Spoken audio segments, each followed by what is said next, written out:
Picture this. You're in a meeting when your boss announces a decision that you know is just going to make your life and your team's life more complicated.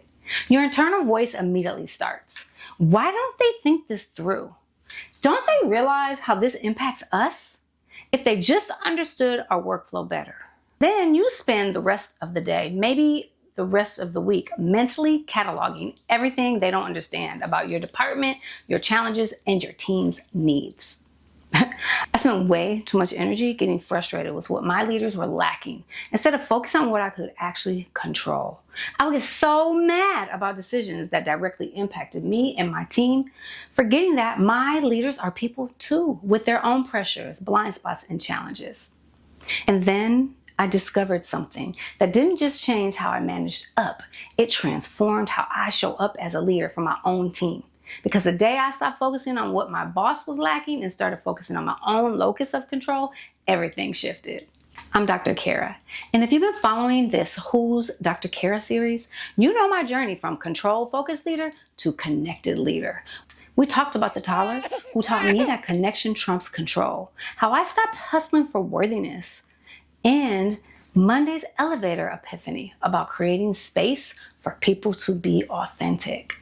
Today on Worthy Wednesday, I want to share one of the most practical discoveries of my leadership journey. How I learned that managing up isn't about managing at all. It's about serving everyone better.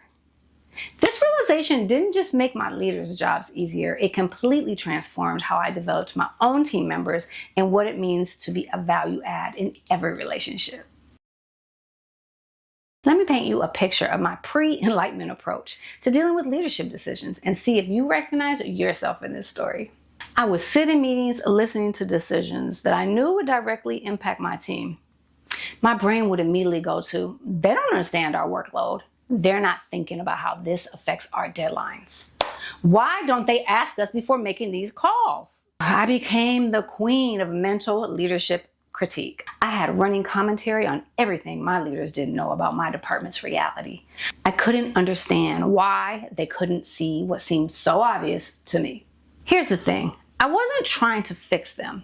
I was just frustrated, really frustrated. These decisions were affecting my team's ability to do good work, and it felt like my leaders were making choices in a vacuum. I would spend hours after meetings venting to colleagues or going home and replaying conversations, focusing on everything they were missing, everything they didn't understand about what we were dealing with on a ground level. A wake-up call came when I realized I was spending more energy being frustrated with what my leaders lacked than I was spending on figuring out how to work within the reality of their decisions. That's when I realized I was losing sight of something crucial. My leaders are people too. They have their own pressures, their own blind spots, their own challenges that I couldn't see. And focusing on what they were lacking wasn't helping anyone, especially not my team. What I didn't realize was happening while I was busy focusing on what my leaders were lacking, I was making everyone's job harder, including my own. When you spend your energy frustrated with decisions from above, you carry that frustration to your team. When you're focused on what your leaders don't understand, you're not focused on how you can help your team navigate the reality of those decisions. I was getting so mad about decisions that directly impacted me and my team that I was forgetting something fundamental. My leaders were people too. They have their own pressures I can't see, information I don't have, and challenges that I'm likely not aware of. Here's what reality hit me. I was spending all this energy on what I couldn't control. Their decision, process making, their understanding of my department, their communication style. Meanwhile, I was neglecting what was absolutely within my control. That's when I made a decision that changed everything. I was going to focus on my locus of control, my sphere of influence. I could control how I communicated decisions to my team, how I supported them through changes, and how I anticipated needs so I could be a value add. I learned real managing up isn't about managing your manager at all. It's about strategically supporting everyone up, down, and sideways so the whole system works better. Instead of coming to meetings with critiques, I started coming with proposals. When I heard about a new priority, I would look at how my work and my team's strengths could align with that priority. I stopped waiting for problems to get solved from above, and I started saying, I see this challenge. Here are 3 potential solutions I've thought through. What might I be missing? What's in my blind spot that I should consider? The moment I shifted from trying to control my leaders and trying to serve the mission, everything changed. Not only did I make their jobs easier, I made my job and my team's jobs easier. That's when it hit me. This was another connection moment. Real managing up is about communication, attunement, anticipating needs, all the same skills I use to connect with my team, just applied in a different direction. I realized leadership isn't about managing people at all. It's about connecting with people, understanding what they need to be successful, and doing everything in your power to help them get there, whether they report to you or you report to them.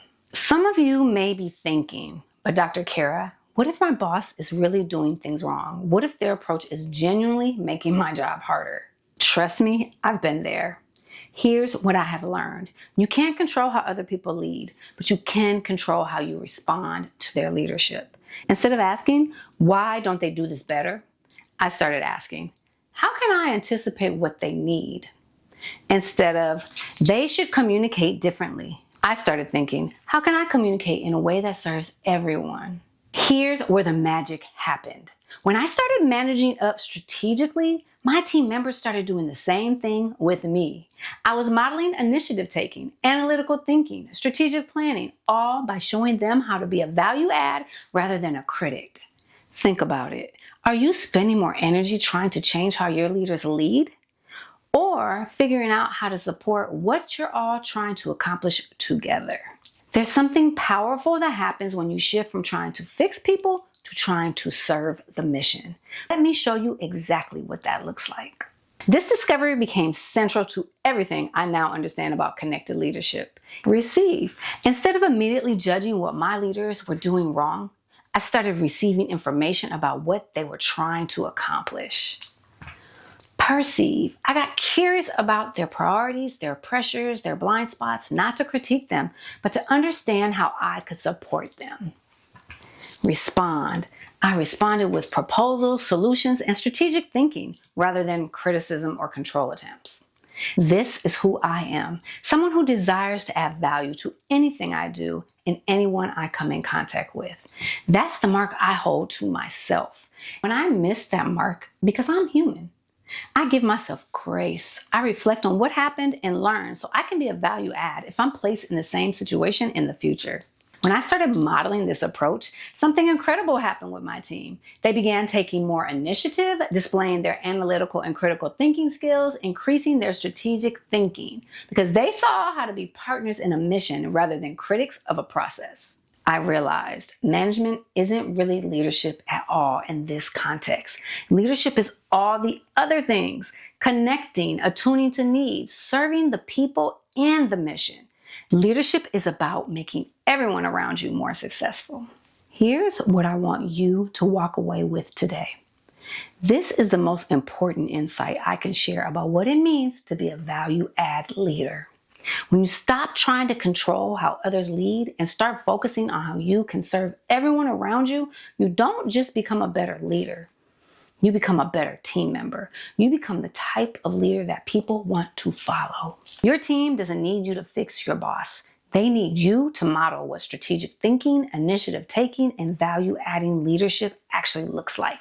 They need to see how to anticipate needs, propose solutions, and serve the mission. Next, we're diving into something that might surprise you. The moment that I realized my greatest leadership breakthrough wasn't learning something new. It was unlearning something that was holding me back. But right now, I want you to try this. Instead of focusing on what you wish someone above you would do differently, ask yourself, how can I anticipate what they need to be successful? How can I propose solutions instead of highlighting problems? Drop a comment and tell me, where in your leadership have you been trying to manage up through control instead of service? What would change if you shifted to being a value add? Here's what I want you to know about who I am. I'm someone that learned true leadership isn't about managing people in any direction. It's about connecting with everyone around you, asking, how can I help you be successful? When you leave from that place, everything changes.